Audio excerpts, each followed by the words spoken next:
Welcome to the Haney Biz Project with Mark Haney. Mark is a serial investorpreneur and the chief dreaming officer of the Haney Biz Companies. He's working tirelessly to ignite the entrepreneurial revolution and share the inspiring stories of the region's most influential leaders. And now, here's Mark Haney. As iron sharpens iron, so one man sharpens another. Yes, this is the Haney Biz Project. We are on a mission to ignite the entrepreneurial revolution right here in our hometown of Sacramento. We are entrepreneurs helping entrepreneurs, trying to sharpen up the other people who are trying to build businesses. And when I say trying, Marcus, I'm talking about doing. All right, Marcus, how you doing today? Are you hanging or banging? Fantastic. I am banging today. Looking here to hear some stories about how I can sharpen up my business acumen with the upcoming guests. We have to continue to get better. We are a show about storytelling, right? Our stories are the good stories, the stories that are intended to inspire, to educate, and to ignite this entrepreneurial revolution that we have right here in our hometown, helping us to believe maybe we can do it too, right? So we talk to people who have had some success, and in those journeys, in those success journeys, there are always those point in time that I think we can relate to, right? There's the beginning when we're extremely motivated and excited. Our venture is going to take off and we are going to change the world. And then somewhere along the line, we discover, you know what? It's not that easy. It is never easy to go out and build a business and be successful. But in these success stories, we always find that, I call it the slow motion moment, that point in time in the story, in the journey, where it's like that oh no moment, where you have to make a choice. You're going to go this way, or you're going to go that way, or maybe you're going to go nowhere. And it's in those slow motion moments where I think we're tested, right? That's when we find out what we're made of. And the most successful entrepreneurs, like the people that are coming on the show today, Marcus, they bring out something special. It's called heart and perseverance and determination, and maybe sometimes there's even a little bit of luck mixed in, but they find a way to persevere, overcome, and live a happily ever after type of story. They are the heroes of American capitalism. Marcus, you're a war hero. You were shot in Afghanistan. Your story is unbelievable, and we've told that story on the show a few times, but I mean, as we think about building businesses, right, the other heroes here in America are the ones that are taking the risk, putting it all on the line in order to build something for their family, for their friends and their teammates, and for our hometown of Sacramento. No doubt. I think the most successful entrepreneurs that I have heard come on this radio show the past 2.5 years are the ones that start with why. And they have the best stories to tell at the end of the day when they come around and share their character, their integrity, and their invaluable persistence to win. So, starting with why, I think that's interesting, Marcus. When you look around Mark Tank, and we have an announcement to come on. We have a new studio sponsor that's going to be named today, coming up in our second segment. We're going to leave a little suspense on that, but we're here inside Mark Tank, and if you look around and you use the term purpose, Marcus, I look around and everything in this room is part of my why. There's a story behind every radio, every catchphrase, every flag that comes back home to me, and it helps remind me of why I am continuing to press my story here in the world of entrepreneurship. And I think as we think about going down in history, right, making an impact, I have to recognize a man that passed away within the last few days, Mr. Russ Solomon, founder of Tower Records, an icon, an iconic entrepreneur who built Tower Records based right here out of Sacramento. So we lost a good one today, Marcus, or in the last couple of days. And so we have to take a second just to recognize Russ Solomon and all he did to create opportunity and inspire entrepreneurs like me and the people in my age group for sure. So when we think about who inspires us, a lot of times we think about the stories, right? We think about, right, who has inspired us the most, the ones that almost go down as legends, right? They almost go down as heroes for us because they've done these incredible things. Well, today, coming up on the show, we have some legendary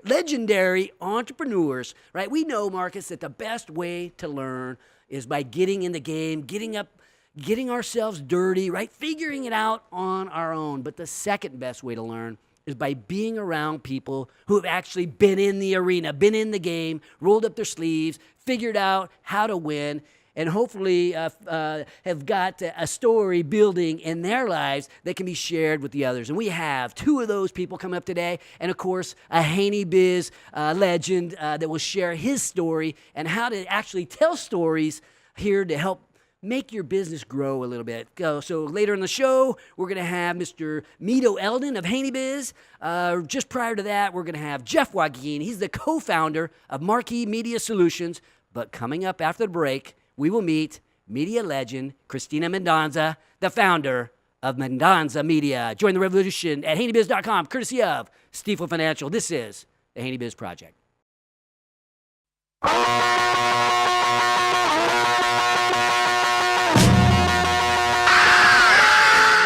Now, back to the Haney Biz Project with host Mark Haney. Welcome back to the Haney Biz Project, brought to you courtesy of Comstocks Magazine and California Backyard. I'm Mark Haney, and today I have the privilege of being joined by media legend Cristina Mendonsa, the founder of Mendonsa Media. How are you, Cristina? Oh, thank you for the kind welcome. I love this setup here. This is fantastic. I want to hang out here. This is Mark Tank. In the future, we will be renaming it. We'll be coming up and talking about that after the break. But having you on the show today, I think you're as famous of a person as we've ever had on the Haney Biz Project. So give us a little bit of your story. People know you from your presence in the media, but give us the story coming up through. When did you decide that you wanted to be a media superstar? I knew in high school this is what I wanted to do. This was my destiny. I was very fortunate. I was able to work for a small newspaper while I was still in high school. I spent a few years in radio before getting into TV. I fell in love with storytelling really, really early and loved it. But I also fell in love with entrepreneurism, and I had a few shots at that throughout my career as I continued on my journalism path as well. Well, talk to us about that first journalism job. What was that like? You're working for a small newspaper? Small newspaper. There was a guy that worked at actually Channel 3. His name was Otis Turner, and he had retired from there, started this newspaper in Fair Oaks, and I would write my columns for him, and he would take his red pen in between cigarettes and mark on it. And it was one of those smoke-filled tiny newsrooms, and he was the best editor because he was harsh with me, and that's what I needed at that age. What would you say to Otis today? If he could see you now, right? What is he? I mean, thank what you. Must he think? You know what? I had a chance to, when I came back to town from Denver and took a job, my last job, I had a chance to run into him and talk to him a little bit. And anytime I do, because I grew up here, so many of my mentors are still here. So anytime I run into them, I always thank them. I had some great mentors here. Well, I mean, we talked about entrepreneurship at the beginning, and these stories, a lot of times it's not easy. Talk to us about your slow motion moment. You built a career, and then there must have been a turning point where you had to make a decision that caused you to maybe to be able to break through a little bit. Right. Well, entrepreneurism for me started early, but it was always by necessity. So in college, I started a business to pay for school. I couldn't pay for school, and I started a business teaching athletic classes, like aerobics classes, basically, to girls in the dorm at Sac State. Nice. I continued my business. It paid my tuition, paid all of my bills as I was working my way through radio and trying to work my way up in the industry. And then a few years later, I tried my hand. I think a lot of entrepreneurs do this at something I knew nothing about, a restaurant. And that did not go so well. What happened? It was actually, we ended up selling our partnership. I didn't lose anything on it, but I didn't gain anything either. Okay. So, and then when I left Channel 10, I was looking around at, different options, including interviewing in other cities. I love Northern California. This is, my family's here, my home's here. My husband has a good job here. My daughter is in school here. And I thought, well, what, all this career capital that I've built over 30 years, what am I going to do with it now? Yes. And luckily, I had a few people step forward and say, hey, how about this? How about this? And I kind of picked I was able to choose some of the things I wanted to do. I was lucky to have tremendous support from people. It's interesting. When you're on TV in a market for, 20, 25 years or so, people know you. You're in their living rooms every night. So when I ended up leaving the station, I had so much support from people. And to this day, people write me several times a week I'll get something from people. Not a lot of people who leave a high profile job get that. And that was humbling and still is to this day. Why do you think people loved you so much or love you so much when they see you on TV? Well, I don't know if they love me so much as maybe they were just used to me because we all went through so much together. Yeah. I mean, you think about the big news of the day, all those big fires, all the floods, all of the, crazy weather and tornadoes and the political scandals and, all of the things that make up news over the course of time. We all went through that together and we all experienced it together. And I think when you go through those kinds of things with people, there's an affection or at least a relationship that's established. And I can say, honestly, the only thing I miss about my former position is that daily connection with people. But I'm able to get that now. So through my YouTube channel and my other channels that I've started, my podcast, I'm able to connect with people. And that, being able to connect with people and tell their stories, that's what I was made to do. So leaving News 10, this happened pretty recently. Right. Not even a year now. My last day was June 8th. Okay. And so talk to us about that pivot. You've described a little bit about what you're doing, but what's Cristina Mendonsa's day look like now? Crazy. There's a lot of different things going on, but it's all good. So I left the station and I kind of took the summer off. I have a daughter that lives in Canada. So we went up there. We took that great trip, along the coast all the way up through Oregon and Washington and then into Canada. And I took about a month to travel around and kind of think about what I want to do next. I have an agent, so my agent was busy looking. And when I got back to town, I was approached by the Folsom Greater Partnership. And they said, hey, we've got these Silicon Valley investors that are starting this hyperlocal digital site. They want to pilot it in Folsom. Would you be interested? And I said, well, I would, but I'm a storyteller. I'm a journalist. I'm not really a marketer. And they said, that's cool. That's what we want. We want you to tell stories. Oh. So I started on doing the Folsom Focus, and that kind of evolved into Mendonsa Media. So now I service not only Folsom Greater Partnership, but I have other clients, about 6 or 7 other clients that keep me very busy. And I'm having a blast telling stories of Northern California. Well, a lot of us, I'm sort of a rookie in this area, although I tell stories once a week, or I try to bring out the stories. What's the key? Coach me up a little bit on how to bring out and capture the best stories.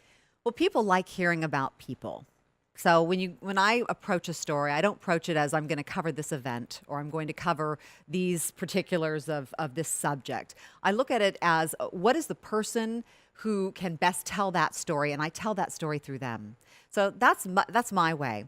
Also, when I'm doing interviews, I try to use all my senses. One of my favorite interviews, or one of, I think, my most impactful interviews was Laci Peterson's mother. Remember the Laci Peterson case? She was the pregnant woman who was murdered. And I had this conversation with her mother, who is just the most lovely woman. And I was looking at her as we were talking, and I happened to mention her bracelet. And I said, tell me about your bracelet.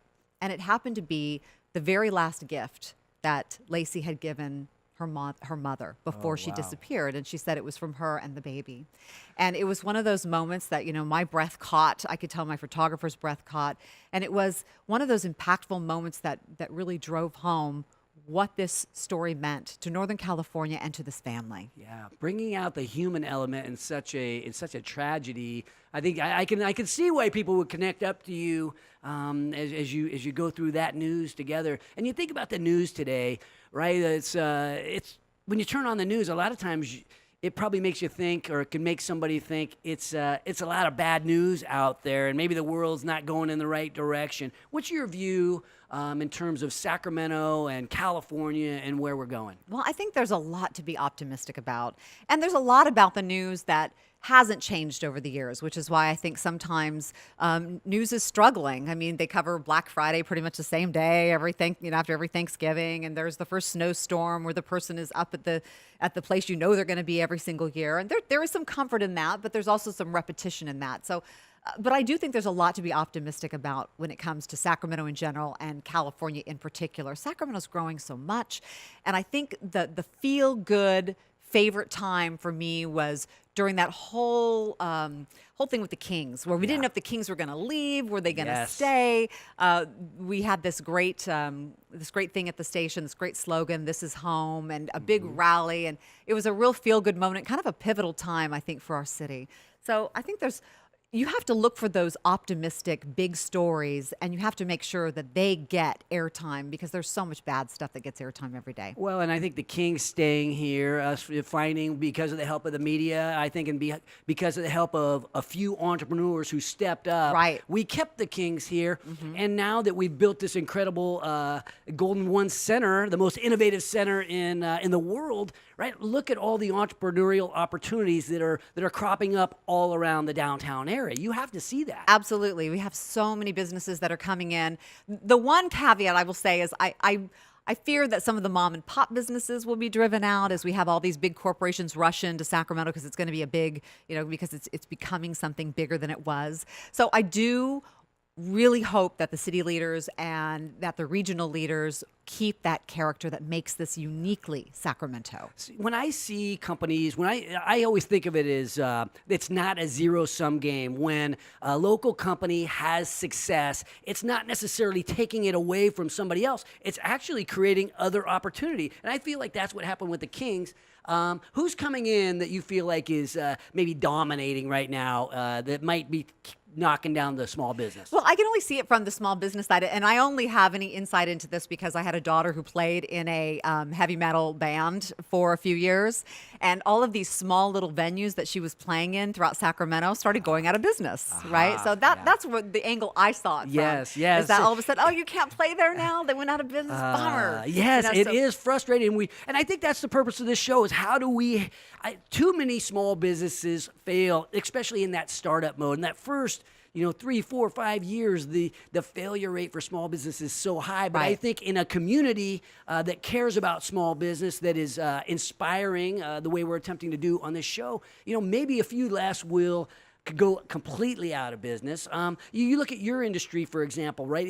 It's changing. Technology is disrupting the media in general. It's forced changes in local news. Absolutely. And the way we all receive our news today is so much different. What do you see on the landscape in terms of media and what the entrepreneurs out here that are in the media ought to be thinking as technology and the bigger companies tend to come into our world? Well, I talk to young journalism students quite a bit. I was just at Sac State a couple of weeks ago talking to some.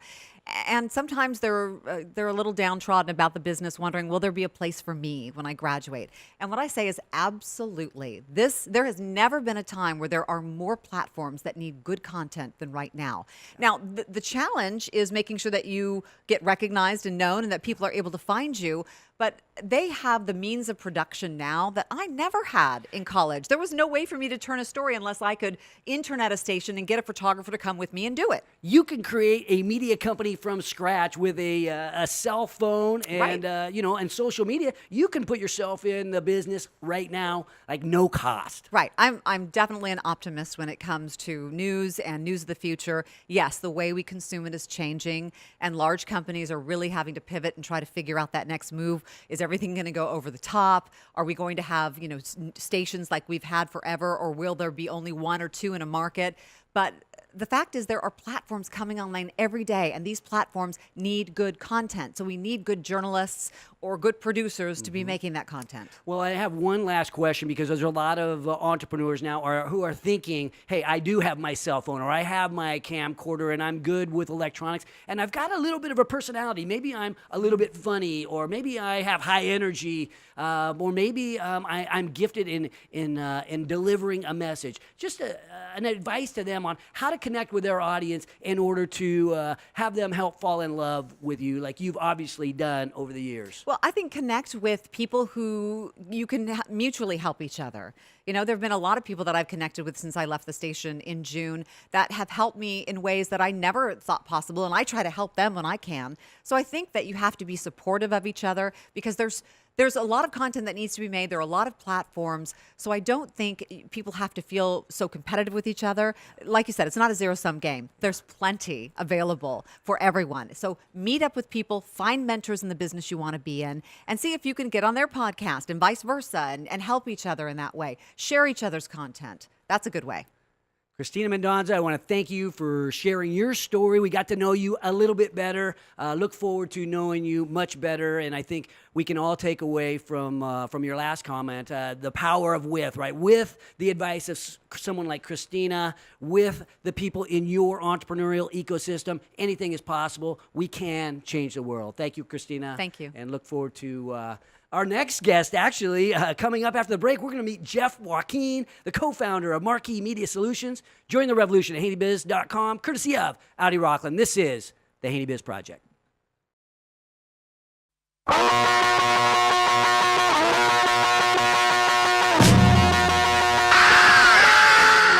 Welcome back to Mark Haney, igniting the entrepreneurial revolution with the Haney Biz Project. Welcome back. The Haney Biz Project brought to you courtesy of Hub International and Legion AVS. I'm Mark Haney, and I am here with Joaquin, co-founder of Marquee Media Solutions. How you doing, Jeff? I'm fine, Mark. Thanks for the nice introduction. Well, I appreciate you coming on the show today, and we have a little announcement. We have arranged a partnership whereby we are up here inside Mark Tank, which will now be known as the Marquee Media Studio. Thank you for our alliance, Jeff. I want to tell everybody what you do, but I want to start by saying thank you. Oh, you're most welcome. Yeah, so, okay, Marquee Media Solutions. Talk to us about your business, because most people see the big billboards all over town, but they don't really know who and what's behind that. Well, Marquee Media was co-founded approximately 4 years ago by myself and Michael Wagener. We have a core team of 4 people.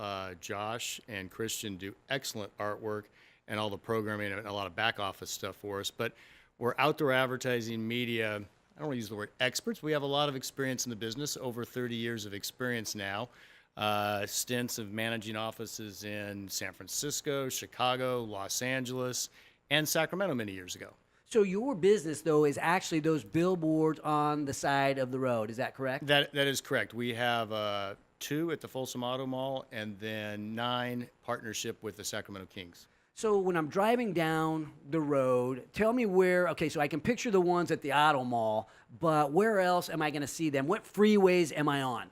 Well, we cover all the major freeways in the Sacramento area. We cover I-5 and I Street at the on-ramp, right by Golden One, right by Doco, very important location in the heart of the Rail Yards project. We also have the only billboard out on I-5 near the airport. It's the only billboard you'll see coming, or the first you'll see coming from the airport. We have 2 digital billboards on 99 at Calvine Road near Consumnes River College. We have Highway 50 at the Folsom exit. And then we have Business 80 at Howe Avenue on the Hagen Oaks property. Wow. Very exciting stuff. Yeah, you're everywhere now. Thinking about building a business like this, right? All our entrepreneurial journeys look different. Walk us from the beginning to where you're at now and maybe the ups and downs along the way.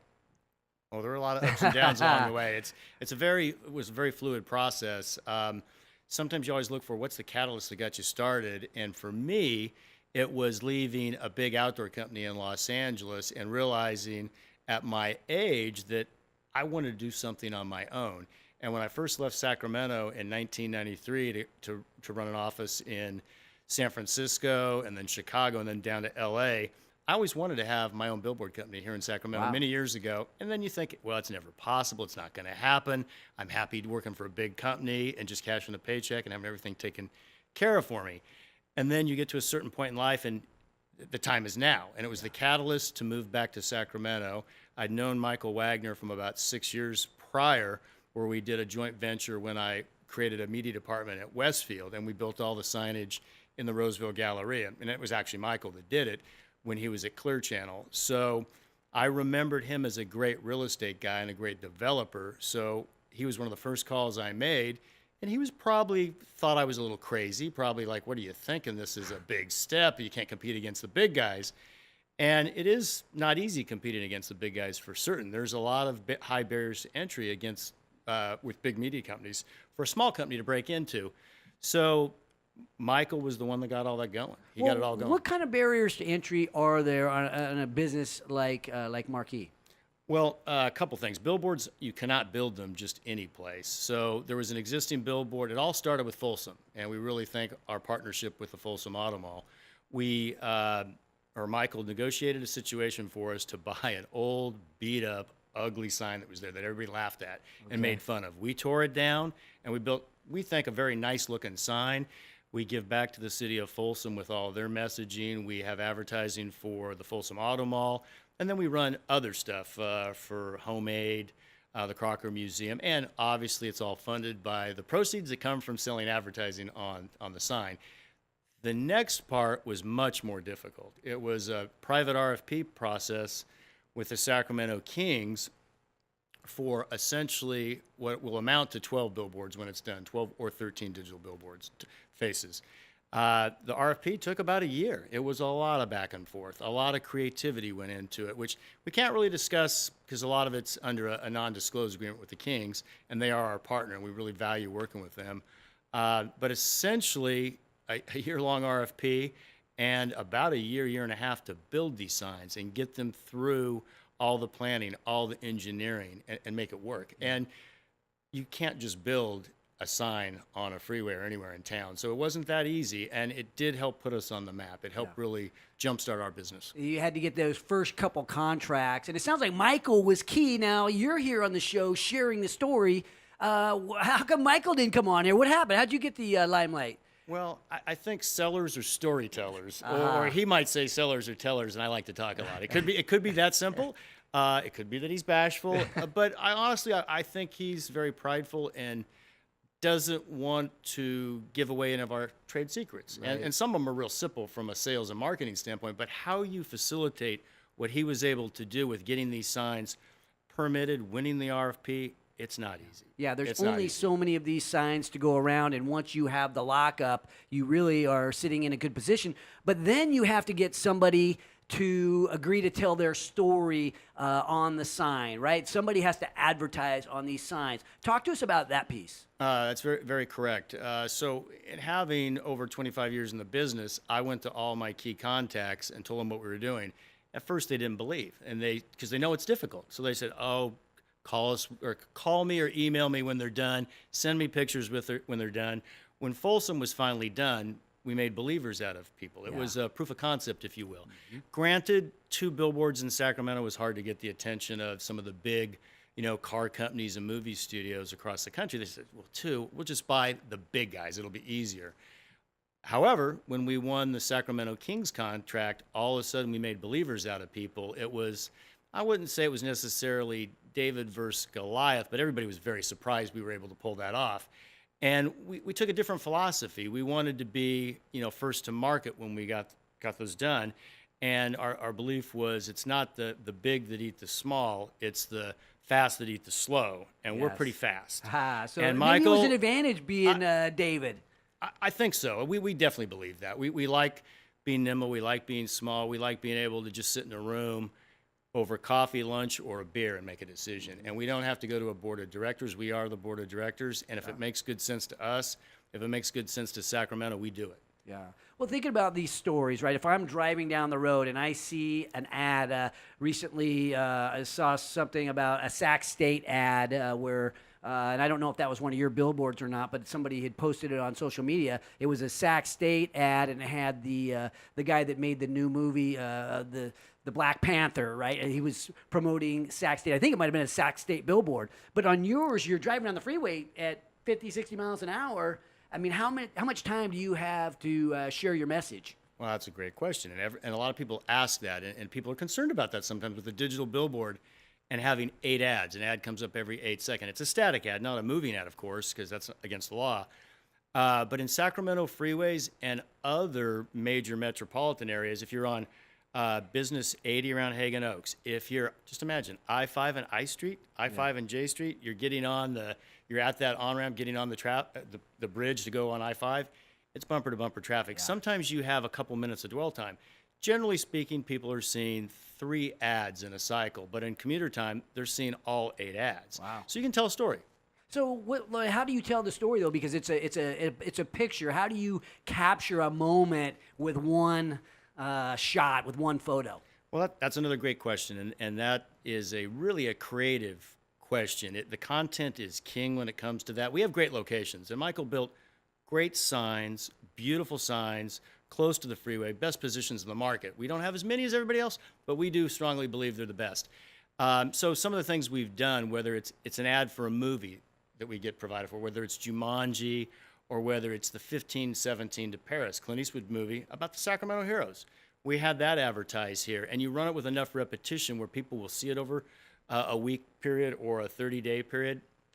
One we're particularly fond of, and we just did it because we liked the movie, we felt it made sense for Sacramento, and Greta Gerwig is a Sacramento hero, we think.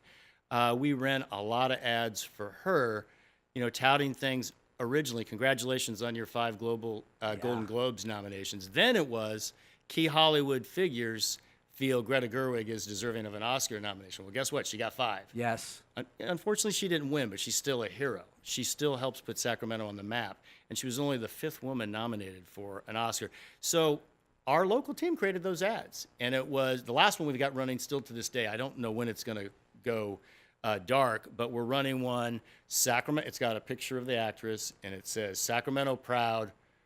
Thank you, Lady Bird." That's just a right message. And, we ran one, you opened the segment up with Russ Solomon's passing. That was sad to us, too. I had the good fortune to meet him in August, and my kids got to meet him, and they talked about record stores. And I could almost get choked up about talking about him because he was an amazing guy. He was. We ran some boards that are running right now just to memorialize him because he's a Sacramento legend. And to me, he was one of the first great entrepreneurs of Sacramento, if not the country. You bet. He had video stores, and part of my story is I had a number of video stores as well. So we shared customers at times and competed against one another, but always had the utmost respect for Tower Records and Russ Solomon. But thinking about going down in history like a Russ Solomon, talk to us about what the future looks like for you, Michael, and Marquee Media.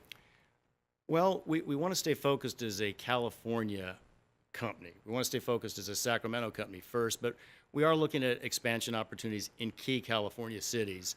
We just want to do the right thing. We want to, there's so much data with marketing now. Everybody is data heavy. We need this data point. We need that data point. We want this metric. We still feel that people matter, that you have to have, it's not so much a handshake agreement, but you want to believe in the people you're doing business with. We're the owners, operators. We aren't always going to be the lowest priced media out there. We're not Walmart. We're not Gucci, but we're somewhere in the middle. And when somebody buys us, we like to get their ads up ahead of time at no extra charge. We like to run them longer at no extra charge. If we've got extra space, we'll run them on some extra space. And that's not really a trade secret that we're giving away. We just do it. And we try to follow up with people. So Christian and Josh, for example, we just got some artwork today for a telecom client to run at Golden One Center. It came in last night. It's up this morning. We get stuff that these guys program at 10 o'clock at night. Generally speaking, the big companies don't do that. And it's not that they won't. They're just big companies, and they're not as, nimble. And we care an awful lot, and we have to make our mark that way. Well, I want to thank you for the alliance with Marquee Media. Jeff, I want to thank you for coming on the show, bringing Michael on. We'll make sure we get him on the next time you guys come on, but also for what you're doing and your commitment to Sacramento and what you're doing here to grow entrepreneurship right here in our region. So thanks for coming up on the show. When we come back, we're going to have Mito Eldon. He's marketing man here over at Haney Biz. He is the guy that helps me determine how to tell a story, how to tell stories with our friends here in the world of entrepreneurship. He is with the Haney Biz Media Company. Join the revolution at haneybiz.com, courtesy of the Entrepreneurs Organization of Sacramento and law firm Greenberg Traurig. This is the Haney Biz Project.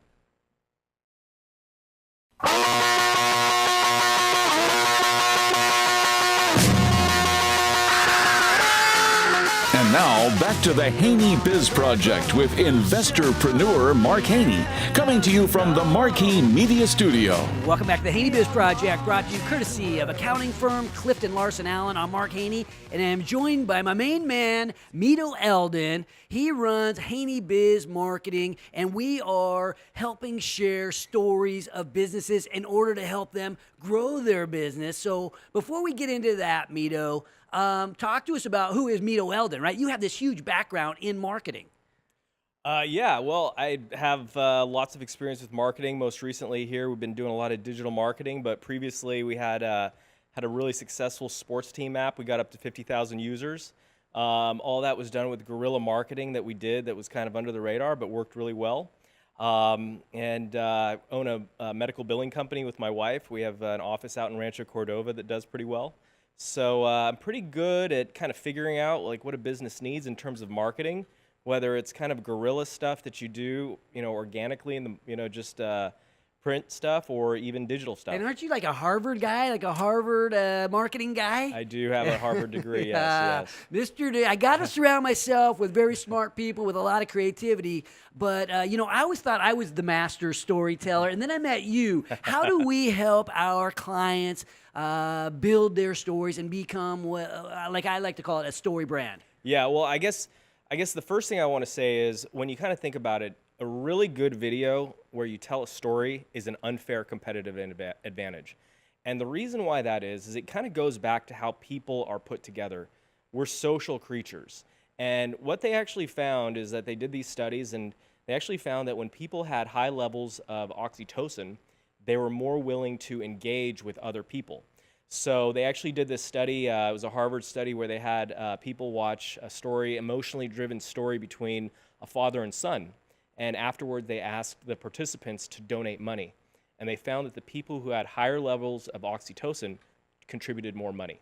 So the same thing happens in business. If you can tell a good story, and when you do tell a good story, the person that's listening to it puts themselves in the story, they actually experience those emotions. And that makes them willing to engage with you. That's the key. They connect to the story That's through right. these emotions. Now, which emotions seem to bring out the most of this oxytocin? Is it right? Is it anger? Is it sadness? Is it laughter? What emotion evokes this? This memorable connection. Well, if it's media, it's going to be anger and fear. Okay. But really, any emotion is really the important thing. We have people come in and, people want to create videos and they focus on just trying to get information across. That's the wrong way to do it. What you really want is to have someone feel something when they're watching it, whatever it is, because that stands out to them and makes them remember your business. Well, you think about what gets shared, right? If something's going to go viral or become contagious, right? It's easy to share a story. It's like putting handles on your marketing piece, right? If it's a story that's shareable, it's got handles. It'll spread on its own. You've got to make it easy for people to share. Can you give us an example of how that works in business? Absolutely. Well, what we like to do is we like to find, if a business wants to sell something, you're out there, you want to grow your company, you want your customers to feel a certain thing. You want them to understand what it's like to engage with you. So what we like to do is we like to find customers of businesses and actually have them tell their stories. Typically, it's a testimonial, but it's really we don't want them talking about what the product is or isn't. We want them talking about what they felt, what they experienced in working with it. So. You know what's interesting too, and in every story, all the best stories have. I talked about it a little bit, this slow motion moment, right? And typically, there's this person that is faced with a difficult decision, and then at some point, they get some help from somebody. They experience, I'll call it the guide, right? They meet a guide, and that guide somehow points them in the right direction. And I always view the heroes as being the end customer, right? So by putting our customer as the hero versus me just telling you how great I am, it seems to me that it becomes a more effective story. Absolutely, because at the end of the day, why do people buy things?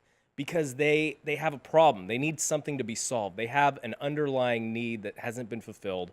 And when they see that your company can provide a solution to that, they'll buy it. But you need to get them to understand that you have something that they want. And that's what a good story does. It lets them know that you know how to solve their problem. Yes, and they get that connection, but what makes you want to share that story? I mean, I think about the stories that I share. I'm typically trying to share a story because I think I know something that nobody else knows, right? I've got the news. I'm in the cutting edge to know that Dale Carlson just donated $6 million, right? It's super remarkable story, but I'm the one who knows first. I'm the one in the middle of his project in my own way, and it makes me want to share the story. Right. Well, people want to share for two reasons. Either you want to share because it's going to help people that you love or that you like, you want to help them out, or you share things because you're wanting to let people know that you know things, that you want to kind of define who you are. Hey, I have this information that I can share with the world. Yeah, and thinking about that, right, the Haney Biz story, right, what kind of clients are you helping now in order to help them drive growth in their business? We are helping clients that want to grow their business, and that's just the cut and dry. The economy right now is booming. There's so much opportunity out there, and if you can craft a compelling message and get it out in front of the right people, after all, that's what marketing is. It's putting your message in front of the right group of people. If you can do that, you can succeed. The economy is doing great right now. And if you can do that well, you can really grow your company. Well, we talk about how to distribute it, right? How do you make the content, right? You're saying video is the place to be, but what's the best way to distribute it? What are the vehicles? Is it a certain social media platform, or what's the best way to deliver that video to your audience? Well, it really kind of depends on what type of business you are. If you're B2B, LinkedIn is going to be good. You're going to be able to target people by their profession or location. If it's a consumer type product, Facebook is par excellence right now. It's just, they've reached a point where you can target down to almost the individual person, get the message in front of the exact people that you want to. Very cost effective. We make great videos that show people watch, they comment. They don't even look like ads. People interact with them like they're just regular posts. It makes you think about who's going to share your story. We're all in different places in our life, in our business world, and so often we're telling our own story. But if we can get other people to share our story, that's when we know we've made it. It's right? free marketing. Yes, free marketing. Mito, I want to thank you for what you do here at Haney Biz and helping build the Haney Biz Media Company. But also want to thank you for sharing some good information for our audience today. When we come back, well, actually, let me tease next week. Next week, we have Monique Brown. We're going to be talking about Kings Capitalize. Great things going on in our alliance with the Sacramento Kings, along with Jay Shukla of Nivagen. He won a pitch contest here with the Ethan Conrad pitch contest. Those guys are coming on next week when we return. Marcus and I will share our closing thoughts and our takeaways about sharing stories and about our guests. Join the revolution at HaneyBiz.com, courtesy of Ethan Conrad Properties and financial advisors, Stifel Financial. This is the Haney Biz Project.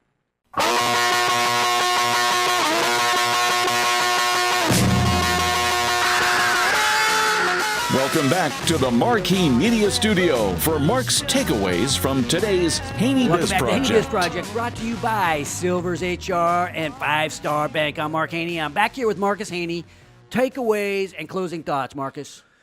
Great show today. A little starstruck by having Cristina Mendonsa on here. That was really cool You to bet. see her up in person, but also really excited to announce our partnership with Marquee Media and give this studio a formal name. So thanks so much for being by our side, Great guys. information, great guests, and it reminds me of a couple of stories. I'll start off by asking you, Marcus, stop me if you remember this story. 3,000 years ago, right, there is this standoff between the Philistines and the Israelites, right? And it was a standoff, and nobody knew who was going to win. If they went down into the valley to face each other for battle, it was just going to be a bloodbath, and both armies would be destroyed. And then the Philistines decided to send down their biggest, baddest warrior, right? So he walks down slowly. It's this gigantic guy carrying his sword and all his weaponry, and he's moving real slow.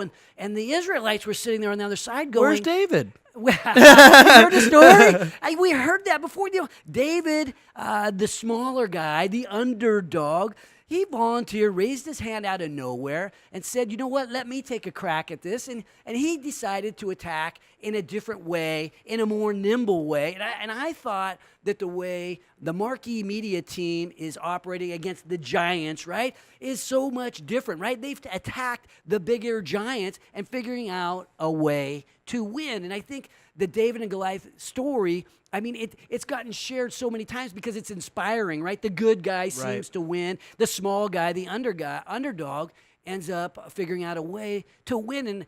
And you think about entrepreneurship, and that's what we do every day. We're battling our giants. But, you know, as we talked about with Cristina, it's not really a zero-sum game. As we succeed as entrepreneurs, you succeed, right? If you're an employee out there and the business that you are working at is going off the charts in success, it's actually creating great opportunity for you. So when somebody builds a big company, I think of Dale Carlson, for example, right? He built this enormous company. Well, when he started off, he was with one mattress store, and finally he figured out a way to win. He got on the radio and created radio ads, and some great connections led him to some growth. But I mean, I think one of the stories that I think is legendary here in entrepreneurship and within the Haney Biz Project is the story of, as one person succeeds, the other people around him or her succeed. And I remember Dale's story. He told it, and it was when it was his ESOP story, right? Employee stock ownership plan. They had made the battle and gone through the financial crisis and things. His team had stuck by him through this, and they're getting ready to relaunch their growth. They've already got $100 million plus enterprise, and he pulled his team in together, and he said, guys, we've got some new owners of the company. And a hush fell over his management team. It was this huge team of managers all had gathered for the company retreat. As they heard the news that there was these new owners, they were stunned. They were shocked. The looks on their faces it was the slow motion moment, if you will. And he said, but the new owners got you a gift. The new owners wanted you to have something. So in front of you is this box with a gift, and it represents the new owners. And so as his team opened up the box, the teammates saw a mirror, right? And at first they were confused because the mirror represented their reflection, right? They were looking back at themselves, and he said, yes, my friends, you are the new owners of the sleep train. He gave away 25% of his company that day to his employees. And guess what happened to that company? Guess what that success did? It created more opportunity, right? This $100 million plus company turned into becoming 5-6 times as big. Dale ended up exiting for several $100 million. He created a number of, he gave away, I think, $125 million to his teammates when he exited just a few short years later. So as your neighbor succeeds, right, that creates opportunity. You actually succeed. This is not a zero-sum game. We do not divide up the opportunity in equal sections, right? As one of us creates opportunity, it actually creates opportunity for the next guy in line. And that's what this show is all about, right? For Sacramento, as opportunity is created, that creates even more opportunity. It's opportunity, and it's a compounding effect that ends up taking place. So as we look to our opportunities here in Sacramento, I just got to give a shout out to the salute to everybody fighting the good fight to build those businesses. We know it's not easy. We know it doesn't matter how much talent you have to execute, and that takes a ton of hard work. So just a shout out to everybody who's out there fighting the good fight for entrepreneurship and building businesses for our family, our friends, and our community. To all those fighting the good fight for our freedom, our security, and our way of life, to the 13 stripes, to those 50 stars, and to the one American story that's always worth fighting for, yours. Never above you, never below you, Always by your side.